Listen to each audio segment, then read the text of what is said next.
ආයිබෝවන් අපේ රසික රසිකාවේනි අපි කවුරුත් බලාගෙන ඉන්නේ මේ ක්‍රීඩාවේ ජයග්‍රහණය කරන්නේ කවුද කියන එක.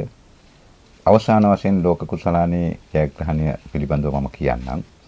ඊට ප්‍රථම කණ්ඩායම් වශයෙන් රටවල් අතරින් වශයෙන් තරඟ කරන තරඟකරුවන් පිළිබඳවත් එහි ජයග්‍රහණය පිළිබඳවත් මම ඔබට ඉදිරිපත් කරන්න සූදානම්. යම්කිසි ගුප්තමය බලවේගයන් තුලින්. කොහොම නමුත් මම දැන් මෙතන තියෙනවා තරඟ වදින සවුත් අප්‍රිකා කණ්ඩායම සහ කැනඩාවේ කියන කණ්ඩායම් දෙකේ නම් දෙක සඳහන් කරලා සහ ලාංඡන දෙකකුත් සමග මම මේ ටික මෙතන තියලා තිනකොට දැන් මෙතනින් එක්කෙනෙක් මට පේන්නේ නැති වෙන්න මගේ ඇස් ටික ගැට ගහලා මේක මේ පොල් කටු දෙක මෙතන පොල් කටු දෙකේ මුකුත් නැහැ මේ පොල් කටු දෙක ඇතුළට දාලා ඒක ඕන හැටියට Tamanට කැමති විදිහට කලවම් කරයි. ඊට පස්සේ අවසන් කියලා කිව්වම මං යම්කිසි ක්‍රමයකින් බලයකින් මම ගන්නවා පොල් කටු දෙකෙන් එකක් කියනවා. අන්න ඒක තමයි ජයග්‍රහණය කරන්නේ. අපි කරලා බලමු එහෙනම්. හොඳයි. ළමයිනේ පටන් ගන්න ඉතින්. සම්පූර්ණයෙන්ම වැහෙන්න ඕන. හොඳට වහන්න. මේවන පෙනෙන්න පොඩ්ඩක් වෙන.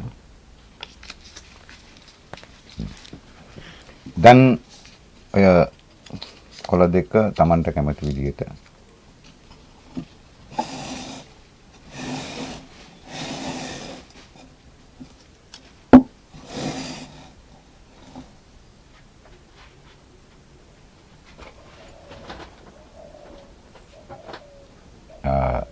දැන් හරියට කියලා හිතනවා. හරි.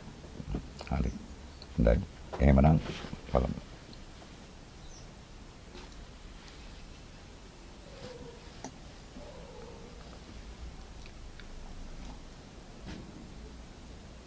මෙන්න මේකේ තියෙන්නේ ජයග්‍රහණය කරන රට බලමු.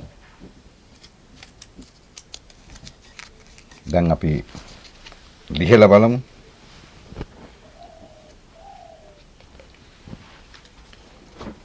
සවුත් අප්‍රිකා කණ්ඩායම තමයි ජයග්‍රහණය කරන්නේ. මේ තියෙන්නේ ඒ කණ්ඩායම. අපි ඊළඟ ඒවා බලමු. ඔබට සැකේ දුරු කරගන්න පුළුවන් මේ ජයග්‍රහණයෙන් පසු.